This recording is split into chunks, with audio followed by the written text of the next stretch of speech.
बहुत पुराने जमाने की बात है, जब राजाओं की हुकूमत तलवार से चलती थी और आम आदमी की जिंदगी एक सांस और एक दुआ के भरोसे टिकी रहती थी। उस दौर में एक विशाल राज्य था, जिसके चारों ओर ऊंची दीवारें, गहरे खंदक और भीतर सोने से चमकता महल था। उस राज्य का नाम था नूराबाद और उसका राजा था मलिक जफर, नाम के जैसा ही सख्त, तेज और डर पैदा करने वाला। मलिक जफर को लोग ताकतवर कहते थे, लेकिन सच ये था कि वो भीतर से बहुत बेचैन रहता था। उसे नींद कम आती थी, सपने डरावने आते थे और हर सुबह उसकी आंखें ऐसे खुलती थीं जैसे किसी अनदेखे खतरे से लड़ने जा रहा हो। वजह साफ थी, उसने अपने तख्त तक पहुंचने के लिए बहुत ज्यादा जुल्म किए थे और कहीं ना कहीं उसका दिल जानता था कि अल्लाह का इंसाफ देर से सही लेकिन आता जरूर है। इसी राज्य के बाहरी हिस्से में महल की चमक से बहुत दूर एक छोटा सा गांव था। मिट्टी के घर, तिनके की छतें और लोगों की आंखों में रोजमर्रा की थकान। उसी गांव में रहता था एक नौजवान, नाम था हसन। ना कोई जमीन, ना कोई कारोबार, बस रोज शहर जाकर मेहनत करना और जो मिले उसी में अल्लाह का शुक्र अदा करना। हसन ईमानदार था, लेकिन उसकी हालत अच्छी नहीं थी। कई रातें ऐसी बीती थीं जब उसकी मां ने आधा पेट खाकर बेटे को पूरा खाना दे दिया था। मां अक्सर कहती थी, बेटा सब्र रख, अल्लाह देख रहा है। और हसन हर बार सिर झुकाकर बस इतना कहता, अम्मी जब तक सांस है हराम की तरफ नहीं देखूंगा। एक दिन की बात है, शहर में काफी हलचल थी। राजा के सिपाही गली गली घूम रहे थे, ढोल पीटे जा रहे थे और ऐलान हो रहा था कि अगले दिन राजमहल के सामने बड़ा बाजार लगेगा। हसन भी रोज की तरह काम की तलाश में शहर पहुंचा। दिन भर धूप में खड़ा रहा, लेकिन कोई काम नहीं मिला। शाम ढलने लगी, जेब खाली थी और पेट में आग लगी हुई थी। थका हारा हसन शहर से बाहर निकल रहा था कि अचानक उसका पैर किसी सख्त चीज से टकराया। वो ठिठक गया। नीचे देखा तो मिट्टी में आधा दबा हुआ एक चमकता हुआ सिक्का पड़ा था। उसने झुककर उसे उठाया। सिक्का साधारण नहीं था, वो भारी था, साफ था और उस पर राजमहल की मोहर बनी हुई थी। हसन की सांस थम गई। उसने इधर उधर देखा, सड़क सुनसान थी, कोई देखने वाला नहीं था। वो सिक्का उसकी हथेली में था और उसके दिमाग में एक साथ सैकड़ों ख्याल दौड़ गए। इसी सिक्के से आज मां के लिए खाना आ सकता था, इसी से दवा आ सकती थी, इसी से एक रात की भूख मिट सकती थी। हसन ने सिक्के को मुट्ठी में कसकर पकड़ा और तेज कदमों से घर की ओर चल पड़ा। रास्ते भर उसका दिल लड़ता रहा। हर कदम के साथ लालच और ईमान की जंग तेज होती गई। घर पहुंचा तो मां चूल्हे के पास बैठी थी, खाली बर्तन देख रही थी। मां ने बेटे का चेहरा देखा और समझ गई कि आज भी कुछ नहीं मिला। तभी उसकी नजर हसन की बंद मुट्ठी पर पड़ी। उसने धीरे से पूछा, बेटा हाथ में क्या है? हसन ने एक पल चुप रहकर सिक्का खोल दिया। सिक्का देखते ही मां की आंखें फैल गईं। ये तो बहुत कीमती लगता है, मां ने धीमी आवाज में कहा। हसन ने भारी आवाज में जवाब दिया, अम्मी ये रास्ते में मिला है, शायद किसी अमीर का है या महल का। मां ने गहरी सांस ली। थोड़ी देर चुप रहने के बाद बोली, बेटा भूख से मर जाना आसान है, लेकिन हराम खाकर जीना बहुत मुश्किल। अगर ये हमारा नहीं है तो इसे अपने पास मत रखो। हसन की आंखें भर आईं। उसी रात वो देर तक सो नहीं पाया। सिक्का पास में रखा था, लेकिन उसकी चमक आंखों को नहीं दिल को जला रही थी। उसे ऐसा लग रहा था जैसे अल्लाह उसे देख रहा हो, परख रहा हो। आखिरकार उसने फैसला कर लिया। अगली सुबह सूरज निकलने से पहले हसन उठा, सिक्का कपड़े में बांधा और सीधे शहर की ओर चल पड़ा, उस जगह की ओर जहां से शायद इस सिक्के की कीमत तय होने वाली थी। उसे नहीं पता था कि यह छोटा सा सिक्का उसकी जिंदगी ही नहीं बल्कि पूरे राज्य की तकदीर बदलने वाला है। और उसे यह भी नहीं पता था कि सच्चाई की राह पर उठाया गया ये एक कदम उसे सीधे राजा के सामने ले जाने वाला है। जैसे जैसे वो शहर के अंदर दाखिल हुआ, हलचल बढ़ती गई। दुकानदार अपनी दुकानों के शटर उठा रहे थे, सिपाही गलियों में गश्त कर रहे थे और महल की ऊंची दीवारें दूर से ही डर पैदा कर रही थीं। हसन ने कभी महल के इतने करीब आने की हिम्मत नहीं की थी, लेकिन आज उसके कदम अपने आप उसी दिशा में बढ़ रहे थे। महल के मुख्य दरवाजे पर दो भारी भरकम सिपाही खड़े थे। उनकी आंखों में सख्ती थी और हाथों में भाले। हसन ने डरते डरते आगे बढ़कर कहा, मैं राजा से मिलना चाहता हूं। एक सिपाही हंस पड़ा।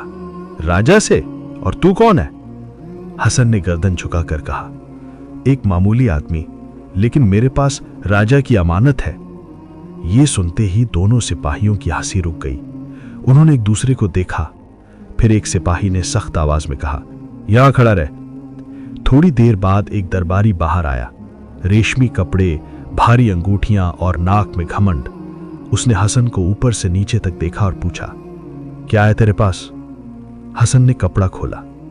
जैसे ही सिक्के पर नजर पड़ी, दरबारी की आंखें सिकुड़ गईं। वो सिक्का पहचानता था, ये कोई मामूली चीज नहीं थी।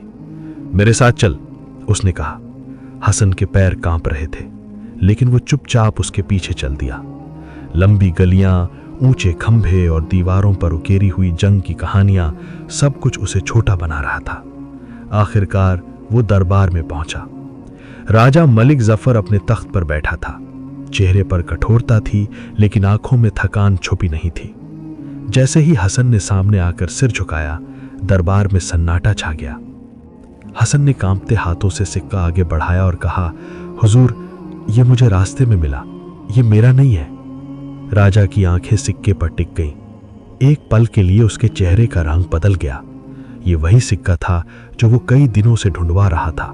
ये वही सिक्का था जिसके साथ एक बड़ा राज जुड़ा हुआ था। राजा ने मुस्कुराने की कोशिश की और कहा, अगर ये तेरा नहीं है तो तू इसे रख भी सकता था, किसी को पता नहीं चलता।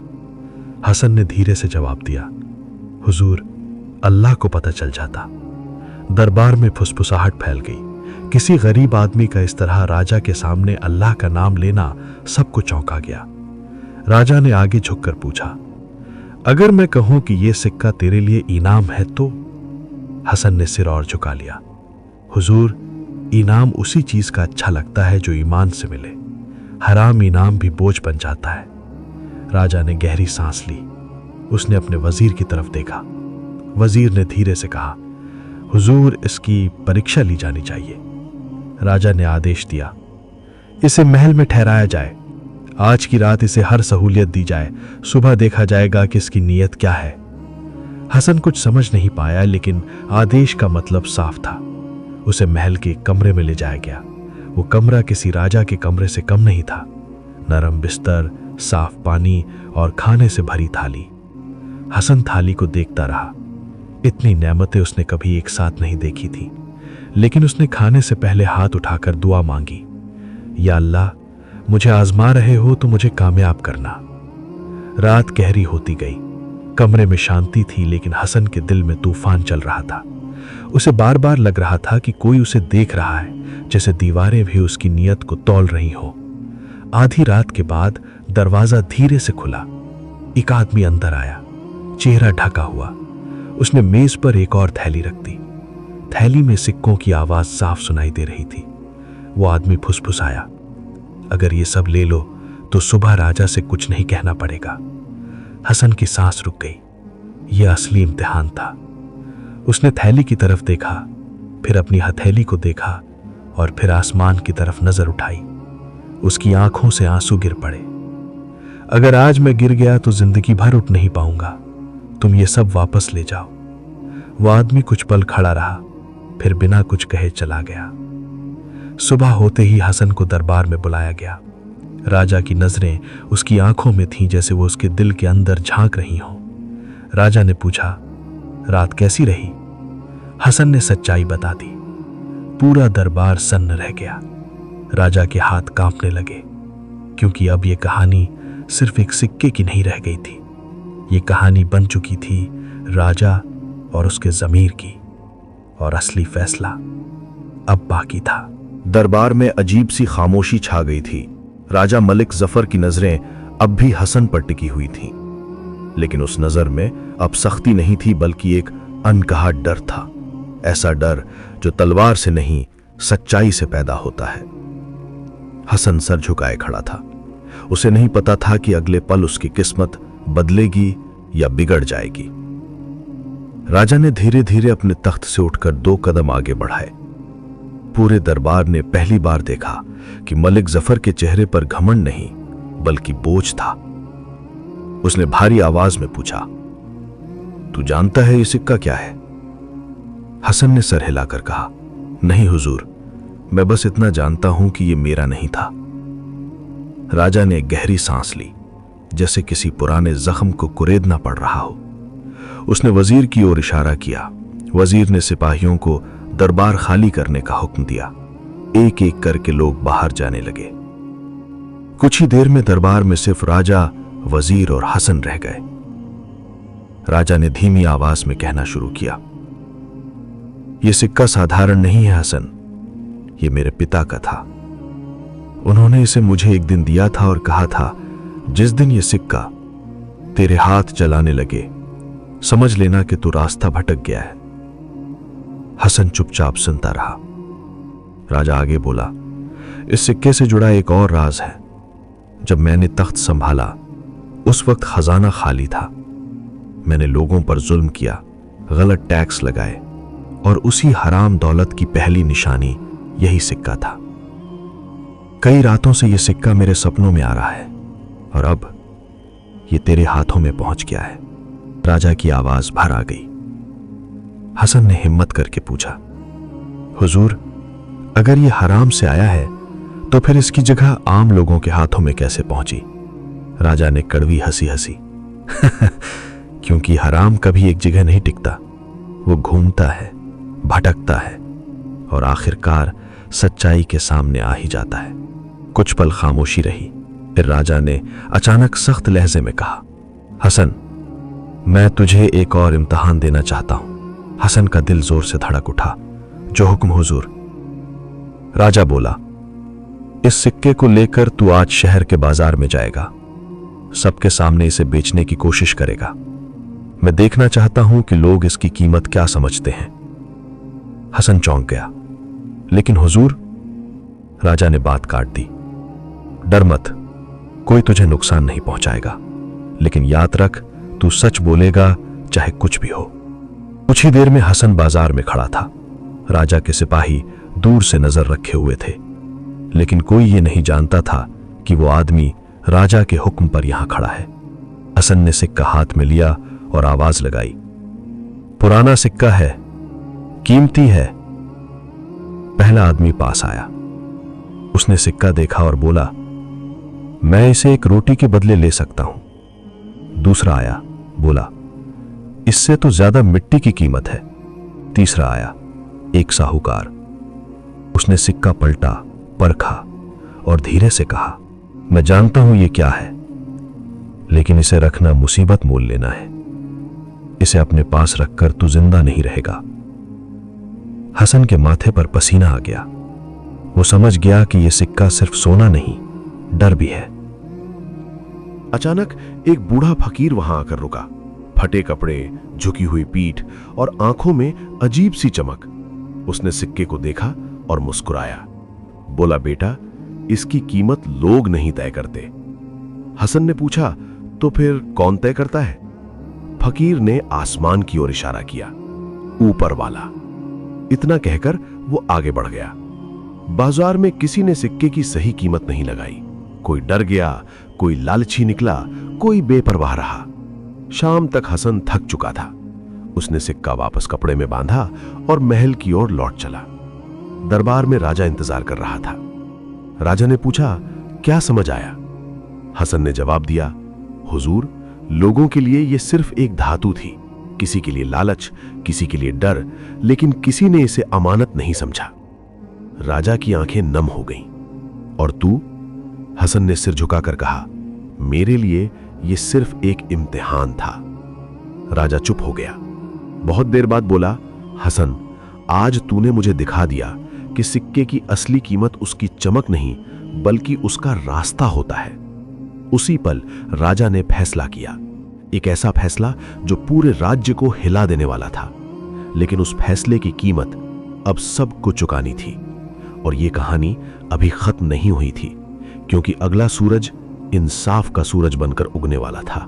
अगली सुबह महल में सूरज की पहली किरण के साथ ही दरबार में हलचल थी। हसन अब भी राजा के सामने खड़ा था। सिक्का उसके हाथ में था, लेकिन अब वो सिर्फ एक सिक्का नहीं रह गया था। ये ईमान, भरोसा और इंसाफ की कसौटी बन चुका था।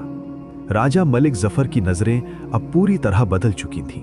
वो केवल एक सिक्का नहीं देख रहे थे, वो देख रहे थे कि इंसान के दिल में सच और डर कैसे एक साथ लड़ते हैं। राजा ने गहरी सांस ली और कहा, हसन, अब मैं तुझसे पूछता हूं, क्या तू ये सिक्का रखने का हकदार है या इसे वापस रखना चाहिए? हसन ने झुकी आंखों से जवाब दिया, हुजूर, ये सिक्का किसी का है, मेरा नहीं। मेरी दुआ बस इतनी है कि आप इसे सही जगह पहुंचा दें। अल्लाह की हिफाजत इस सिक्के से भी ज्यादा जरूरी है। राजा कुछ पल के लिए चुप रहे। उनके भीतर की लड़ाई साफ झलक रही थी।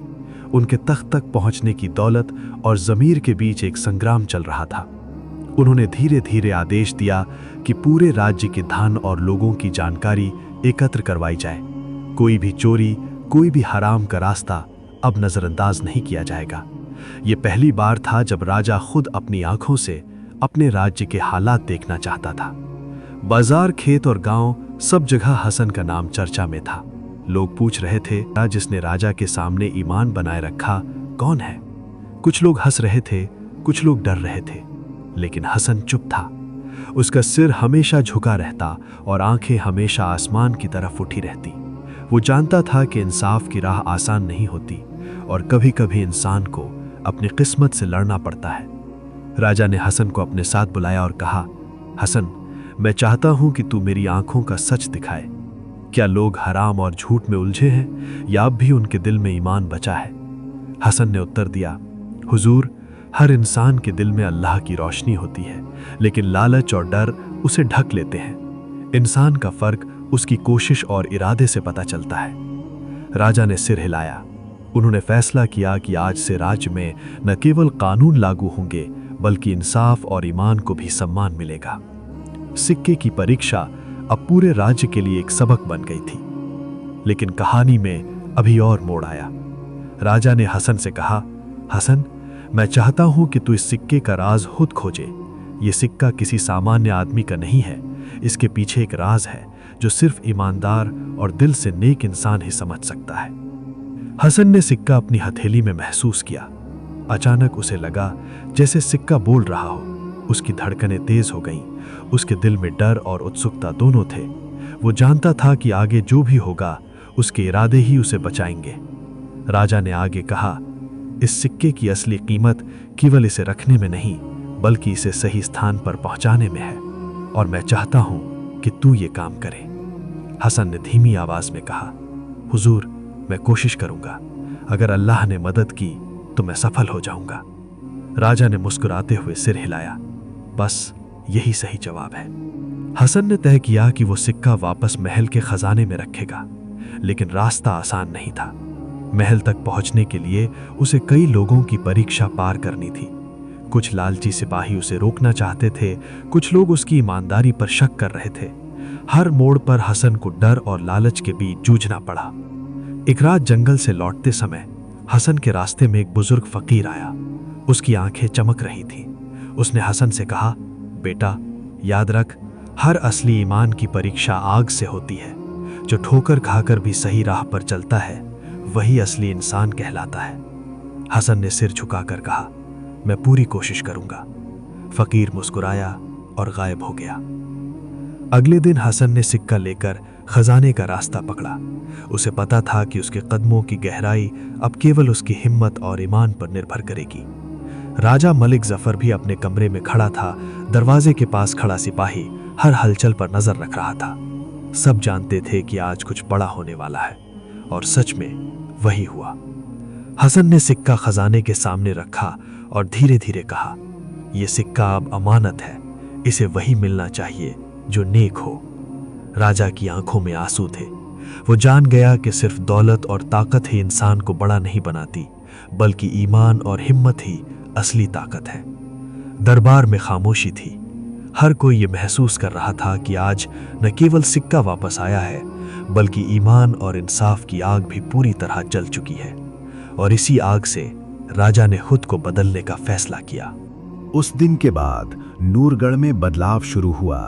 राजा ने अपने दरबार में हर किसी के हालात देखे, गरीबों की मदद की, हराम दौलत का हिसाब रखा और ईमानदारी को सम्मान दिया। राजा और हसन के बीच अब सिर्फ आदेश और पालन नहीं था, बल्कि सम्मान और इंसाफ की समझदारी थी। हसन को महल में सम्मान मिला, लेकिन उसने कभी दौलत या तख्त की चाह नहीं रखी। उसकी असली खुशी थी ईमान और अल्लाह की हिफाजत। राजा ने हसन से कहा, सिर्फ दौलत की चाह इंसान को खोखला बना देती है, लेकिन जो इंसान अपने दिल में सच रखता है वो कभी कमजोर नहीं होता। हसन मुस्कुराया और कहा, हुजूर, असली दौलत तो वही है जो दिल को हल्का कर दे। जो इंसान अल्लाह पर भरोसा रखता है उसकी दुनिया और आखिरत दोनों सुरक्षित होती हैं। वास्तव में ये सिक्का केवल धातु नहीं था, ये एक परीक्षा का प्रतीक था। ये दिखाया गया कि लालच, डर और जुल्म से मिली दौलत केवल इंसान को गिरा सकती है, लेकिन ईमान और नेक नियत इंसान को हर कठिनाई में बचा सकती है।